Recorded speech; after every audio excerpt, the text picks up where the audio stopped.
I'm a little late to making this, but better late than never. Let's do it.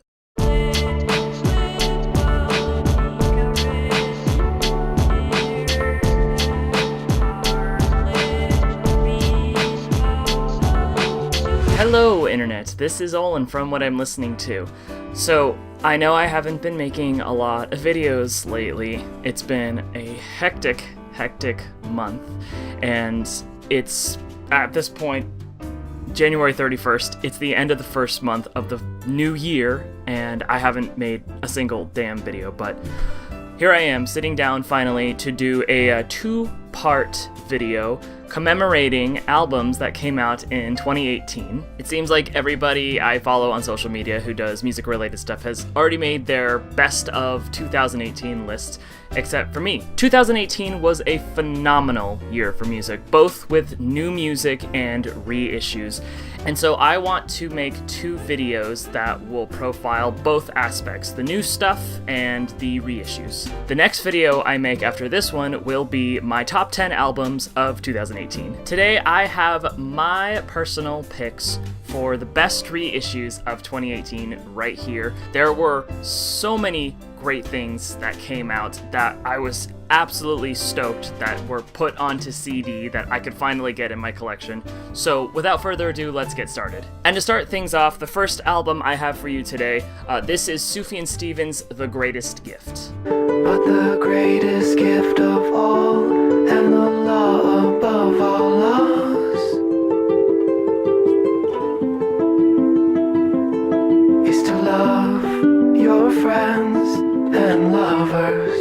This is probably the most recent reissue on this list, and by that I mean it actually came out in 2017, but it was only ever released on vinyl and digital and cassette. A year prior to that, Sufjan had released his album Carrie and Lowell, which was a very personal album for him. It featured songs written about his childhood, his mother, and how much all of that affected him. And in 2017, he released this, which is technically a mixtape containing a bunch of B-sides, remixes, and demos of songs from the Carrie and Lowell sessions. I love Sufjan and everything he makes, whether it's electronica, experimental stuff, lo-fi, folk, anything. He's just a fantastic musician. I was a little disappointed when he only put this album out on every format except CDs. I love CDs, it's my preferred format. Never really have been a big cassette fan, and I just could never really bring myself to get the vinyl. So I stuck with owning the digital version for the longest time, but when I found that he had finally issued a CD version of this in 2018, I grabbed it immediately. Carrie and Lowell is one of my favorite Sufjan albums. It's probably amongst the top 3 of his albums that I love in his discography, so to be able to have more of the material from those sessions on CD was something I could not pass up. So here it is in all its glory, The Greatest Gift mixtape on CD. If you don't have your copy, you should definitely go get it. This is a fantastic album, and I'm so glad that it's finally on CD.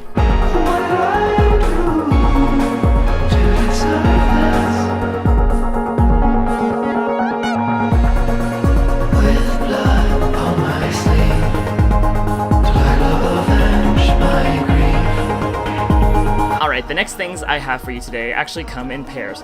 I have 2 albums by Tim Hecker.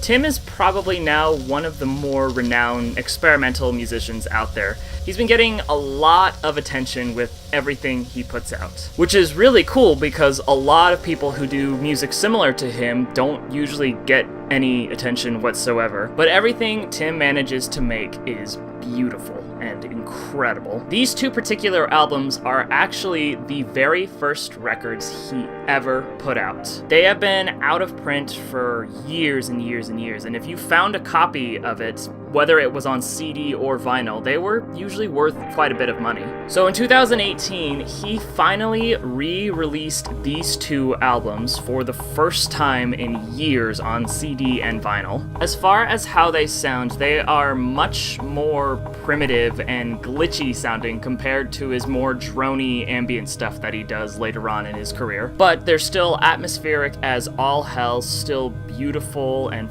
fascinating to listen to. These were my go-to albums when I was wanting to disconnect from everybody and everything around me and just get lost in music or my thoughts or whatever. But if you've been trying to collect these albums for some time now, you can get them pretty easily. Thank you very much, Cranky, for putting these guys out again for the first time. They're fantastic albums, and if you haven't checked out Tim's music, definitely give him a listen. He is amazing and just makes such incredible music.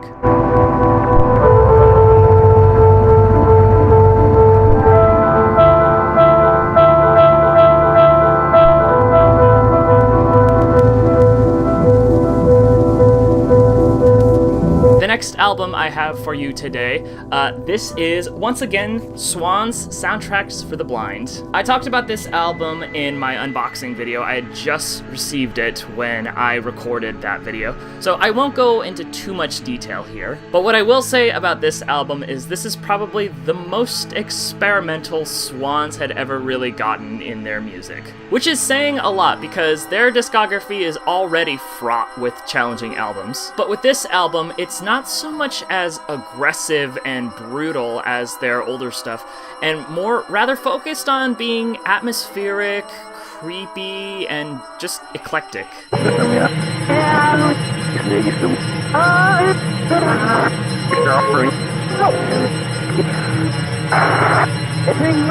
There's some ambient songs, there's some droning songs, there's some post-rock songs, there's songs that contain field recordings, people getting interviewed, all that good stuff. And it's all blended, mashed, chopped, screwed together on 2 discs, which is about 2 hours of content altogether. It's a particularly draining album to listen to if you decide to listen to it from start to finish. The cool thing about this particular reissue is it also includes a 3rd disc, which is an EP containing some demos and some live recordings from Soundtracks of the Blind. I'm gonna butcher the name of it, but it's called Die Tour ist zu, and it's just extra content, which is always exciting to get. I love this album. I'm so very excited to now have it in my collection with its amazing packaging and beautiful artwork. Definitely give this one a listen if you're wanting something weird to listen to, or if you've never listened to Swans. This one is an interesting listen.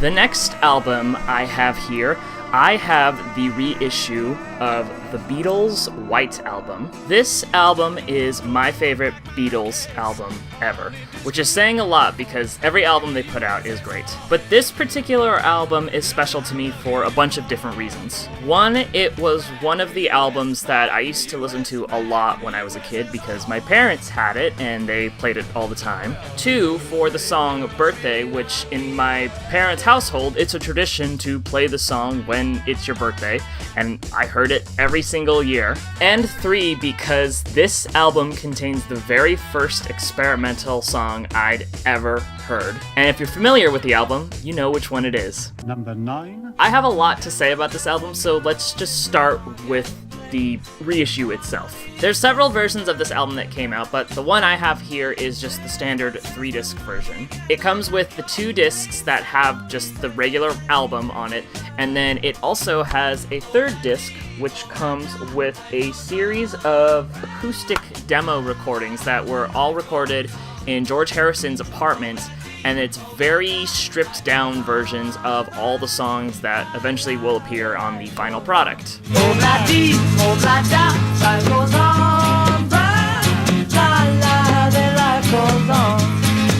Those Those recordings had never been released to the public until this guy came out. But the main thing that is really awesome about this particular reissue is everything is remixed. The original album, all of it, is completely remixed. George Martin was the original producer of the White Album in 1968 or 69 when it came out. And the remix of the songs done on this reissue were done none other by George Martin's son. He took all the original tapes and he isolated them, added different effects, mixed some things up, mixed some things down, and essentially made all the tracks have a newer, crisper sound. Some longtime fans might argue that the original songs sound better, and some might prefer these. And for me personally, I like them both. I think what he's done with these recordings are amazing. He's taken something old and made them sound like they were recorded in the modern day. In this part of the video, it's supposed to be playing the 1968 mix, and then now it's going to transition into the 2018 mix, where it is clearer and obviously not recorded in 1968. After listening to these remixes, I went back and listened to the original release, and what I found was those recordings sound like garage rock recordings more than anything, which isn't necessarily a bad thing. In fact, I actually preferred some of those recordings over the stuff on here. So really, at the end of the day, I think it's beneficial to have both albums in your collection because it gives you an opportunity to hear songs in a new way, and you might find you like one more than the other and vice versa. As far as the songs go, some of my favorite Beatles tracks are on this album. Back in the USSR, Dear Prudence, Obla-Di, Obla-Da, While My Guitar Gently Weeps, Happiness is a Warm Gun, Blackbird, Piggies, Helter Skelter, Cry Baby Cry, so many great songs on here. And as I mentioned earlier, this album is where I heard my very first experimental song. And if you haven't figured it out yet, it's Revolution Number 9. I remember as a kid hearing that song and not exactly knowing what to think of it. It's actually funny to call it a song because it's really not music whatsoever. If anything, it's a sound collage of snippets from various sources, sound effects, field recordings, alternate stuff that they recorded in the studio, all spliced together to create some odd, weird thing. Blah, blah, blah, random noises, blah, blah, screaming, and woo, and the guy saying number 9 8,000 times over and over again. How long do I have to record this so the audio's covered? I think, okay, I'm looking at it now. Okay, that's the right amount of time. At that time, I was not able to appreciate it, and I think it's safe to say that nobody really does appreciate it. But it took up until now, after listening to copious amounts of experimental music, to be able to go back, listen to it, and actually love it. I think I listened to Revolution 9 more than any normal person should ever since I got this album. It's in fact inspired me to try my hand at sound collage. I haven't actually sat down to make stuff, but I'd love to try it just for the fun of it. But I digress. This album is absolutely phenomenal, both the original and this particular reissue. If you haven't checked it out already, definitely give it a listen, especially if you're a Beatles fan. This is amazing. The packaging is awesome. Just everything about it is fantastic. I love it, and thank you so much for putting this one out, Apple. Thank you for remixing this. This is amazing. Okay, this is the final segment. I don't know how much longer I can milk this joke. So, after this, you can actually hear the real music from other bands, and not the Beatles. Fuck you, YouTube. The next album I have for you here, this is a reissue of Car Seat Headrest's Twin Fantasies. I initially wanted to put this as my number 1 album that came out in 2018, but I felt that it really wouldn't have been fair because technically speaking, this album came out in 2011. So let me back up a little bit. Car Seat Headrest began as just Will Toledo. When it was just him, he recorded numerous albums, and where he got his band name from was he would put a microphone behind a car seat headrest where he would record his vocals. Years and years down the line, he signed with Matador and got a full band, so it wasn't just him playing every instrument. and they've been putting out music as the full band ever since. What's so fantastic about this reissue is Will went back and revisited this entire album with his full band, and they re-recorded everything. Essentially, it's the album that Will wanted to make, but was unable to do it when it was just him. So longtime fans are treated to hearing these songs in a completely different way.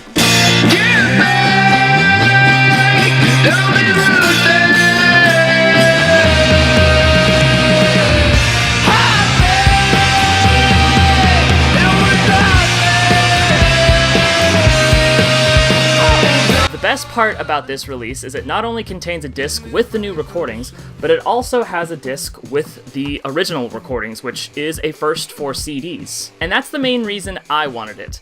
I got really into Car Seat Headrests a little later than most, but I got into him around my last semester in college in 2016 or so. After I saw him live in my hometown, I went and I binged every single album he'd put out, and I found that I really liked a bunch of the songs on here, particularly Sober to Death. Lovely, lovely,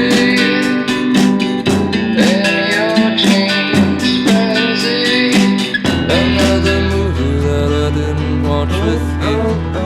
Another movie and we're gonna have no. When I saw that Matador was releasing this on CD, both the old and the new stuff, I was more than excited to get my hands on it. I think for a time it might have been the most anticipated CD on my list in 2018. It's also the album I find myself going back to quite a bit. There's just something about these recordings that are just so addicting and so amazing that I cannot help but to listen to them over and over and over again. That's why I wanted to put this album in my top 2018 albums video, but I just didn't feel right doing it because, once again, the original album came out in 2011. So while it is kind of in that gray area of is it new music or is it a reissue, I'm deeming it a reissue. It's a damn good reissue. And as far as which version of the album sounds better, that's really up to you. There's definitely some songs that I think are much, much better with the new version, and some of the older songs I find superior to the newer ones. But as I listen to both albums over and over again, I find myself liking some of the old recordings more when I initially liked the new recordings and vice versa. I just like that both albums are packaged as one. This is an amazing album. Anybody who's a fan of alternative rock music needs to listen to this. It is amazing. Thank you so much, Will and Matador, for doing this album. And Will, if you are watching, please do the same for How to Leave Town, because I would love for you to do the same thing with that album or EP that you did with this, but we'll see in the future. In the meantime, I'm definitely going to be listening to this one after I'm done recording here.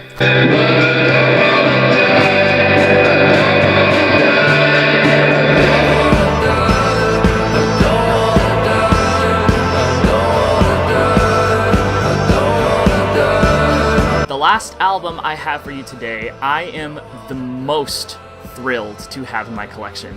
I have for you the Angelic Processes Weighing Souls with Sand. I've been listening to this album for years and years and years now.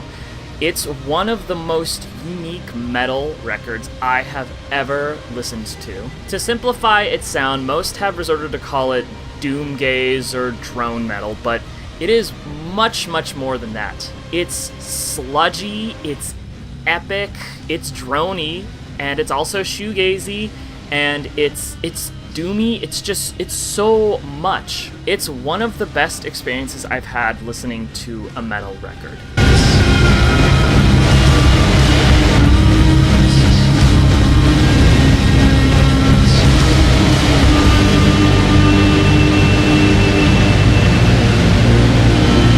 For the longest time, a CD copy of this was so rare that it was worth a couple $100. Even though I really wanted a copy, I could never bring myself to spend the money for it, so ultimately I just had to resist. But sometime in the early 2010s, they actually reissued this album on vinyl, which again sparked my interest, and I was tempted to get it on vinyl, but I mostly wanted the CD copy, so I resisted. But I kept going back to this album over and over and over again. And finally, one random day, I noticed that Burning World Records reissued this on CD, and it was only like $20 to get. That same day, I bought it right then and there. Since the label is in the Netherlands, it took quite a while to actually get it shipped over to the States, but when I finally got it, I was over the moon. If you have not heard this album yet and you are a fan of metal music, definitely check it out. It's seriously one of the best metal records ever made. I'll leave a link in the description to the Bandcamp so you can check it out. It is beyond words for me. And I'm also just so excited and happy that they finally made an affordable CD copy of it that everybody can get. It's one of my most prized possessions in my collection, and this alone made 2018 the best year for reissues, for me personally. So thank you so much, Burning World, for putting this out. This is incredible.